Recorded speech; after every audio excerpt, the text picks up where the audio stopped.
അവനിൽ നിന്ന് നാം കഷ്ടത നീക്കിക്കൊടുത്താൽ അവനെ ബാധിച്ച കഷ്ടതയുടെ കാര്യത്തിൽ നമ്മോടവൻ പ്രാർത്ഥിച്ചിട്ടേയില്ല എന്ന ഭാവത്തിൽ അവൻ നടന്നുപോകുന്നു. അതിരു കവിയുന്നവർക്ക് അപ്രകാരം അവർ ചെയ്തുകൊണ്ടിരിക്കുന്നത് അലങ്കാരമായി തോന്നിക്കപ്പെട്ടിരിക്കുന്നു. തീർച്ചയായും നിങ്ങൾക്ക് മുമ്പുള്ള പല തലമുറകളെയും അവർ അക്രമം പ്രവർത്തിച്ചപ്പോൾ നാം നശിപ്പിച്ചിട്ടുണ്ട്.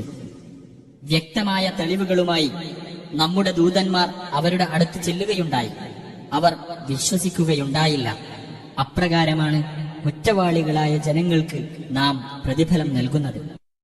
പിന്നെ അവർക്ക് ശേഷം നിങ്ങളെ നാം ഭൂമിയിൽ പിൻഗാമികളാക്കി നിങ്ങൾ എങ്ങനെ പ്രവർത്തിക്കുന്നു എന്ന് നാം നോക്കുവാൻ വേണ്ടി നമ്മുടെ സ്പഷ്ടമായ തെളിവുകൾ അവർക്ക് വായിച്ചു കേൾപ്പിക്കപ്പെടുമ്പോൾ നമ്മെ കണ്ടുമുട്ടുമെന്ന് പ്രതീക്ഷിക്കാത്തവർ പറയും, നീ ഇതല്ലാത്ത ഒരു ഖുർആൻ കൊണ്ടുവരികയോ ഇതിൽ ഭേദഗതി വരുത്തുകയോ ചെയ്യുക.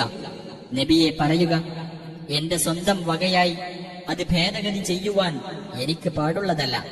എനിക്ക് ബോധനം നൽകപ്പെടുന്നതിന് പിൻപറ്റുക മാത്രമാണ് ഞാൻ ചെയ്യുന്നത്. തീർച്ചയായും എന്റെ രക്ഷിതാവിനെ ഞാൻ ധിക്കരിക്കുന്ന പക്ഷം ഭയങ്കരമായ ഒരു ദിവസത്തെ ശിക്ഷ ഞാൻ പേടിക്കുന്നു. പറയുക, അല്ലാഹു ഉദ്ദേശിച്ചിരുന്നെങ്കിൽ നിങ്ങൾക്ക് ഞാനിത് ഓതി കേൾപ്പിക്കുകയോ നിങ്ങളെ അവൻ ഇത് അറിയിക്കുകയോ ചെയ്യില്ലായിരുന്നു. ഇതിനു മുമ്പ് കുറെ കാലം ഞാൻ നിങ്ങൾക്കിടയിൽ ജീവിച്ചിട്ടുണ്ടല്ലോ, നിങ്ങൾ ചിന്തിക്കുന്നില്ലേ?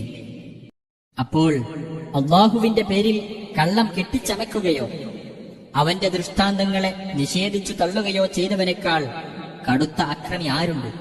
തീർച്ചയായും കുറ്റവാളികൾ വിജയം പ്രാപിക്കുകയില്ല. അല്ലാഹുവിന് പുറമെ അവർക്ക് ഉപദ്രവമോ ഉപകാരമോ ചെയ്യാത്തതിനെ അവർ ആരാധിച്ചുകൊണ്ടിരിക്കുന്നു.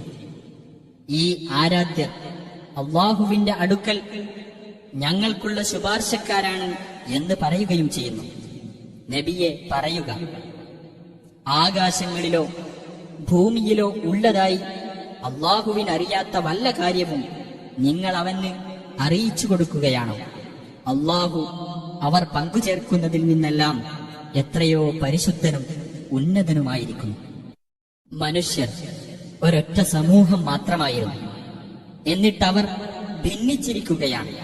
നിന്റെ രക്ഷിതാവിങ്കിൽ നിന്ന് ഒരു വചനം മുൻകൂട്ടി ഉണ്ടായിരുന്നില്ലെങ്കിൽ അവർ ഭിന്നിച്ചുകൊണ്ടിരിക്കുന്ന വിഷയത്തിൽ അവർക്കിടയിൽ ഇതിനകം തീർപ്പ് കൽപ്പിക്കപ്പെട്ടിരുന്നേനെ. അവർ പറയുന്നു, അദ്ദേഹത്തിന്